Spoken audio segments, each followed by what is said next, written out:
pardonner à soi, pardonner. Nous voilà de retour sur ce plateau de votre émission Notre Bien-être. Je le disais, pour ceux qui étaient avec nous dans la première partie, vous le saviez, aujourd'hui, l'invité, c'est Monsieur Kojo Akakpo Numado, auteur donc de ce livre qui a été fait livre du mois par le ministère de la Communication, des médias et de la culture en partenariat avec le Goethe Institute.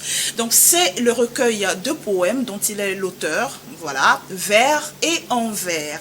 Et c'est justement Monsieur Kojo qui nous aide aujourd'hui à identifier l'objectif de vie et à développer ou à pratiquer des exercices qui vont nous permettre de calmer l'intérieur pour parvenir à une bonne estime de soi et à l'amour de soi. Parce qu'il y a une différence entre réussir socialement et se réaliser. C'est bien ça. C'est bien ça. Alors, de manière pratique, monsieur, quels sont les exercices, quel est le bon moment ou quels sont les moments les mieux indiqués pour pratiquer ces exercices et parvenir ou obtenir de bons résultats? D'accord, nous allons donner quelques exercices du matin, exercices du soir, et puis aller vers un peu plus la psychologie. Alors, l'exercice du matin, c'est très simple. Et dès qu'on se réveille le matin, on pratique l'exercice du matin avant même de descendre du lit. Et quand je ne sais pas de cet exercice, les gens sourient et puis se disent, ben, c'est trop banal, est-ce que ça va marcher? Et je dis tout ce que je dis là, mettez ça en pratique d'abord et vous verrez. Et vous verrez, si ça ne marche pas, rappelez-moi. Je suis sûr, mettez ça d'abord en pratique. Alors l'exercice du matin est très simple, tellement simple. Dès que vous réveillez le matin, vous ouvrez les yeux donc sur votre lit, vous souriez à vous-même. Il faut sourire à soi. Dès le réveil. Dès le réveil. Souriez. Mettez votre plus beau sourire pour vous-même. Et souriez encore. Et prononcez la phrase magique. Et je me sens bien. Et je me sens bien. Alors, quand vous prononcez ça, vous ne prononcez pas ça pour quelqu'un. Vous prononcez ça pour vous-même. Et donc, vous le prononcez presque en l'intériorisant. Donc vous refermez un peu les yeux, vous concentrez un peu sur votre cœur là, et puis vous répétez « et je me sens bien, et je me sens bien », jusqu'à ce que vous vous sentiez vraiment bien. Parce que vous savez, s'il faut personnaliser un peu tous les problèmes qui nous entourent, lorsque on se réveille le matin, on se dit, ah, il y a tel, il y a tel, il y a tel, il y en a toujours des problèmes. Il y a toujours. Mais si vous focalisez sur ces problèmes-là et que vous vous réveillez, et que vous commencez déjà par penser à ces problèmes, vous les renforcez. Parce que tout ce à quoi tu penses, tu lui donnes de l'énergie. Ouais, et lorsque tu dis que je me sens bien, et que vous vous sentez vraiment bien, dès que vous rentrez dans cette vibration, vous commencez par diriger la journée. Je vais vivre la meilleure des journées aujourd'hui. Une journée vraiment où tout va marcher. Une journée où les coïncidences me seront tellement favorables. Une journée où... Alors, quand vous prononcez les bonnes paroles, dès le matin, dans cette vibration-là, et vous êtes déjà en harmonie avec l'univers. Ce que nous devons comprendre fondamentalement, c'est que l'univers ne comprend que la joie et l'amour. Tout le reste, l'univers ne comprend pas vraiment ça. Que la joie et l'amour. Et c'est pourquoi l'univers ne comprend pas la négation. Quand tu dis « je ne suis pas malade », l'univers comprend malade. Et tu risques d'être malade. Il faut dire « je suis toujours en bonne santé ». Alors l'univers entend santé, il va t'envoyer beaucoup de santé. Et vous allez voir, tous ces livres-là qui parlent du développement personnel, de la loi d'attraction, de le secret, tout ça là, ils vont dans ce sens-là. Alors, non. Ça c'est le premier exercice. Ça me fait penser donc à une reprogrammation. Il faut se reprogrammer complètement positivement. À telle enseigne qu'à un certain moment donné, votre aura est tellement saturée que lorsque certaines choses viennent même, ça ne peut plus vous atteindre. Qu'on le veuille ou non, c'est ça la réalité. Et que nous devons en parler pour que ceux qui ont envie de changer vraiment le réel puissent travailler sur eux-mêmes et l'enseignent surtout aux enfants. Parce que ce que moi je veux, c'est que la génération montante comprenne ces choses-là très tôt et qu'eux, ils n'aient plus à vivre ce que nous on a vécu. Avant d'y parvenir. Exercice du soir. Je peux y aller? Oui, vous pouvez. pouvez y aller. L'exercice du soir. L'exercice du soir, c'est également très simple. Et lorsque vous voyez le document en vert et en vert, Oui. vous allez voir que dans la deuxième partie de Vers d'élan, ça s'est constitué de deux recueils en réalité, Vers d'élan et Envers miscellané. Okay. Alors, Vers d'élan a 3 parties. La deuxième partie est essentiellement consacrée à des exercices qui nous mettent dans la joie, qui nous mettent dans la félicité. Donc, il suffit de prendre une petite pause. Donc, dans ce livre déjà, on peut accéder à ces différents exercices bien sûr. Partager avec nous. Bien sûr. D'accord. Donc, pour toute personne qui se procure de ce livre, non seulement il a accès au poème, pour histoire de nourrir son âme, ouais. mais en plus, il y a des exercices concrets pour parvenir à se reprogrammer, bien sûr. À pouvoir passer de meilleures journées et pourquoi pas obtenir de meilleurs résultats. Bien sûr. D'accord. Et donc, le soir, vous prenez un de ces poèmes, vous lisez ça et vous essayez de voir avec les yeux de l'esprit. Et puis, vous allez voir que vous vous sentez vraiment bien. Et quand vous vous sentez bien, et c'est ça qu'il faut indiquer aux enfants, dès qu'ils se sentent vraiment bien, il faut qu'ils voient ce qu'ils veulent devenir demain. Il faut qu'ils se projettent. La visualisation. Il faut qu'ils se projettent dans ce qu'ils veulent devenir demain. Quand je travaille avec les tout petits, il y a encore quelques jours, j'ai travaillé avec des tout petits. Il y a un qui me disait, je vais devenir, enfin c'est une fille, je vais devenir sage-femme. Je dis, ça c'est bien. Ça c'est pour aider les enfants à venir au monde. Alors le soir avant de te coucher, tu fais un peu ces exercices pour te sentir bien. Et dès que tu te sens bien, tu fermes les yeux et tu te vois sage-femme, l'habit de sage-femme, et tu es dans un hôpital, grande structure, où voilà, les femmes viennent pour accoucher. Et on appelle ton nom ici à gauche, on appelle ton nom à droite, parce que quand toi tu arrives, la solution arrive et la femme accouche. Alors, vous voyez que quand l'enfant commence par faire ça très tôt, mais l'univers apporte tout ce qu'il faut. Ce n'est pas une question de moyens. Les parents peuvent n'avoir aucun moyen. Cet enfant va aller dans les meilleures écoles de la Terre, dans les meilleures universités sur cette Terre. Est-ce que vous voyez? Je vois. C'est ça, ce que apprendre aux enfants à rêver et à bien rêver et à savoir qu'ils ne doivent pas aller regarder du n'importe quoi, ils ne doivent pas écouter n'importe quoi, parce que quand ils écoutent certaines musiques, pour eux c'est la mode. Mais cette mode a de l'influence sur eux. Et tout ce qui rentre en toi t'informe. Et quand ça t'informe, il y a une révolution qui arrive en toi. Et si ça n'est pas en conformité avec ce que tu veux faire de ta vie, alors là, il y a problème. Parce que tu as le cahier devant toi, tu veux apprendre, mais ça ne va pas marcher. Même ton objectif de vie, tu ne vas pas l'atteindre et puis tout le reste là, c'est chaos. Alors, je réalise, c'est vrai que c'est votre côté enseignant peut-être qui prend le pas en ce moment. Je réalise que vous êtes encore plus tourné vers la petite enfance ou vers les enfants. Parce oui. que vous voulez qu'ils commencent tôt oui. pour éviter les écueils de la vie. Oui. Alors moi, je suis intéressée, ou mon attention est plus tournée vers ceux qui arrivent vers le 3e âge.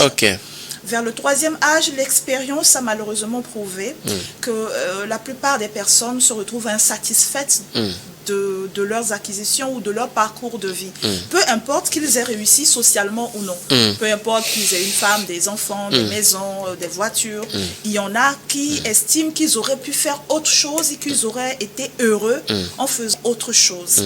Et c'est ce qui explique en Europe ou en Occident cette tendance à une reconversion professionnelle. Alors pour eux, j'aimerais savoir, est-ce que ces exercices peuvent également les aider à parvenir à trouver cette paix intérieure et à s'orienter d'une meilleure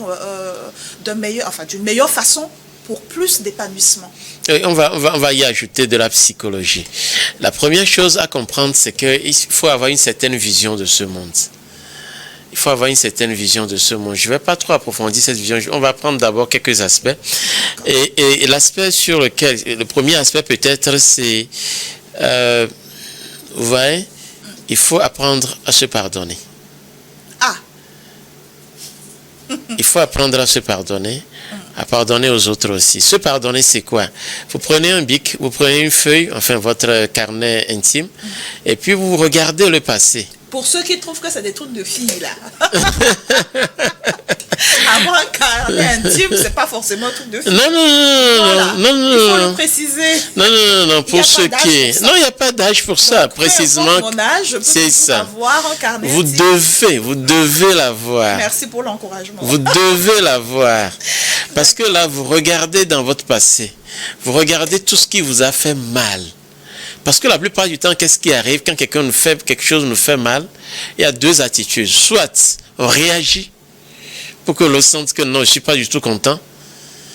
Soit on réagit timidement, on ferme la porte et on refuse de penser à ça. Parce que chaque fois qu'on y pense, ça nous fait mal. C'est précisément ces choses qui nous ont fait mal qu'il faut traquer. Pour se pardonner à soi-même. C'est vrai que l'autre aussi est déjà impliqué dedans.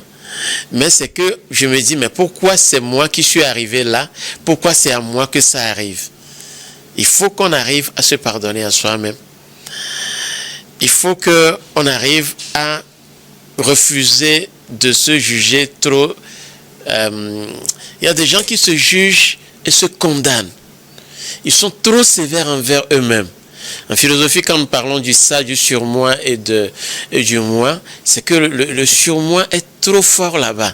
En philosophie, le surmoi est trop fort à telle enseigne que ces gens de personnes, quand vous les voyez, moindre faute, quand ils se rendent compte de ça, ils ne commencent pas à pleurer amèrement. Non. Il faut accepter, s'accepter. Accepter que pendant ce passé-là, j'ai dû vivre comme ça. Je n'avais pas à vivre autrement. Je laisse le passé là où il est. Je me pardonne. Et je pardonne aux autres. Pourquoi? Parce que avant même de descendre dans ce monde, les gens vont trouver ça un peu bizarre. Il y a des liens d'âme. Les liens d'âme, c'est quoi? C'est qu'avant même de venir, peut-être qu'on s'est dit, bon voilà, on va se retrouver sur une chaîne de télé. Et que je ne vais pas te rendre la tâche facile. Et que je vais apprendre beaucoup de vous. Donc d'autres se disent, voilà, comme ta leçon c'est la patience, je vais t'aider à être patiente. Et une autre âme se dit, non, moi je serai quand même ton pire ennemi, hein, je vais te créer tous les problèmes possibles. Donc autour de nous, il y a quelque chose qui se forme. Et quand on arrive ici, comme on oublie tout, on est dans un corps tout neuf, tout ça là, peut-être que c'est toi-même qui as demandé à tous ceux-là de faire ce qu'ils sont en train de faire autour de toi. Donc, il faut le prendre ainsi. Non. Il faut se changer soi-même. Dès que tu te changes toi-même à fond, les autres ne peuvent plus te blesser. Alors, à l'instant, je vous avais interrompu. Oui. Et ça nous a fait dévier un petit peu. Ouais. Vous étiez en train de nous parler du rituel avec le carnet de notes intimes pour noter dans le processus de parvenir à se pardonner. Ouais. Alors, il fallait noter simplement les offenses, ce qui vous a blessé ou ce Non, vous notez ce qui vous a blessé, bien sûr. Et quand vous écrivez, il y a des moments où vous ne pouvez plus vous retenir, donc vous laissez. Et puis au moment où vous vous sentez encore bien, vous reprenez le carnet, vous notez, en ayant la ferme intention de laisser passer.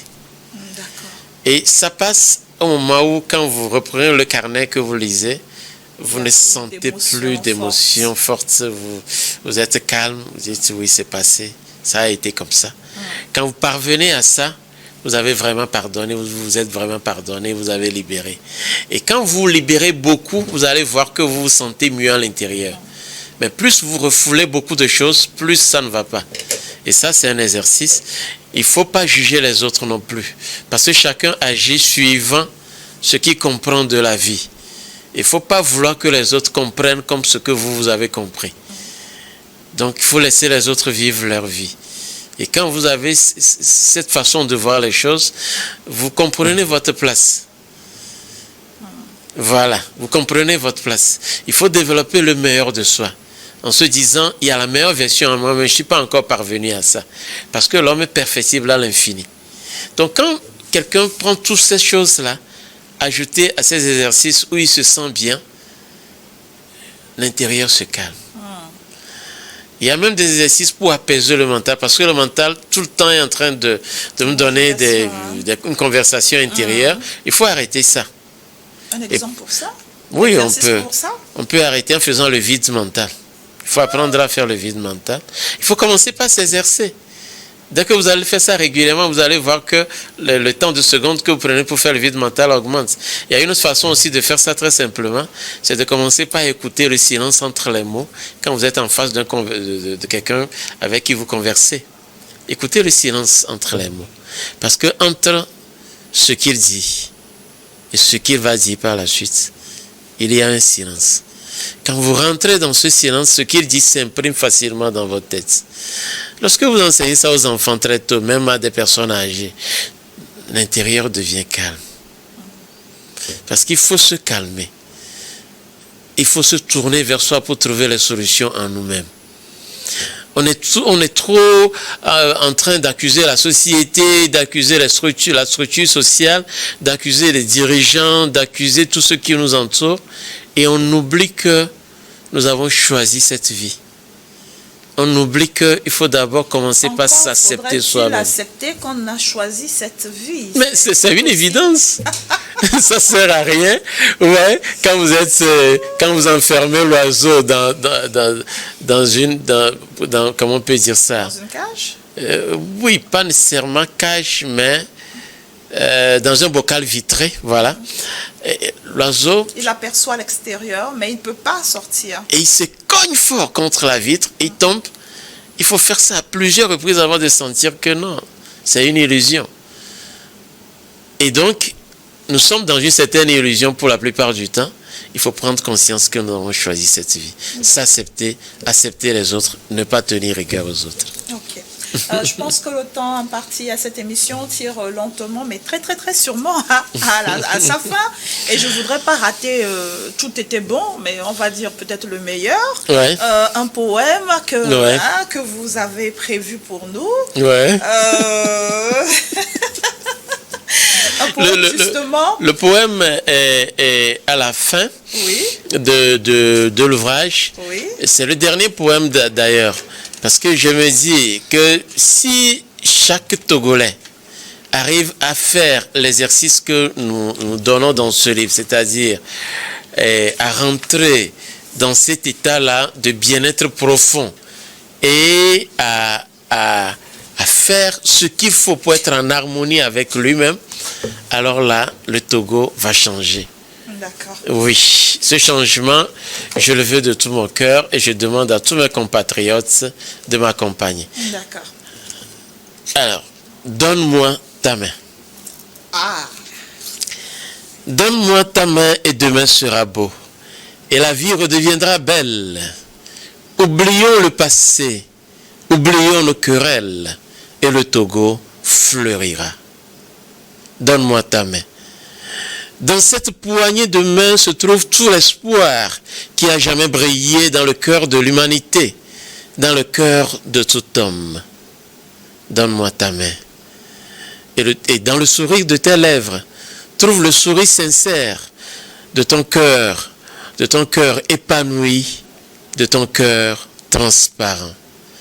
Donne-moi ta main. Le passé a jamais passé. Le changement y est impuissant. Le changement, c'est le temps. Lui seul peut être chargé d'espoir maintenant et demain. Donne-moi ta main. Tirons ensemble les leçons et les instructions du passé. Ensemble, construisons l'avenir et la vie redeviendra belle et le Togo fleurira. Terre de nos aïeux, oh que tu es belle, garnie cité d'être heureux, oh que tu es belle, mon beau pays, Togo chéri. Togo chéri, un poème de notre invité, Monsieur Kodjo Akakpo Numado, un poème qu'on peut retrouver dans votre recueil de poèmes, dans votre ouvrage titré Vers et Envers. Également dans cet ouvrage, on retrouve les exercices pour permettre justement de mieux se connaître et de développer ou d'identifier ses aptitudes et mieux évoluer avec beaucoup plus de sérénité. Tout à fait. Merci infiniment pour ce poème qui cadre ou qui sied à la circonstance, puisque dans quelques jours, le Togo va commémorer son anniversaire, le 65e de l'indépendance du pays. Et je crois que ce poème est adressé à tous nos téléspectateurs, à tous ceux qui nous suivent en ce moment et à tous les Togolais, peu importe où ils se trouvent en ce moment sur cette belle planète qui est la nôtre. Merci infiniment pour avoir accepté notre invitation et pour avoir partagé ces outils clés avec nous. Peut-être un dernier mot très vite à l'endroit de nos téléspectateurs. Oui, d'abord je dis merci à vous qui m'avez invité, à tous ceux qui sont autour de vous. Ils ne sont pas sur le plateau, mais beaucoup ont contribué, toute une équipe pour que nous puissions être là. Et à tous qui m'ont invité, enfin, il y a des gens derrière encore. Je voudrais dire à tous les Togolais, laissons le passé là où il est. Tournons-nous vers nous-mêmes, que chacun se tourne vers lui-même, fasse le travail sur lui-même. Le changement que nous voulons voir dans ce pays, dans le monde, chacun commence ce changement en lui-même et nous allons voir que les choses seront faciles. La génération qui va venir sera merveilleuse. Et le monde entier va voir que le Togo est l'or de l'humanité. Merci. Togo, l'or de l'humanité. Ça se passe de commentaires. Merci infiniment pour avoir été des nôtres. Notre bien-être est à son terme pour aujourd'hui. Rendez-vous la semaine prochaine pour un nouveau numéro. Bye bye.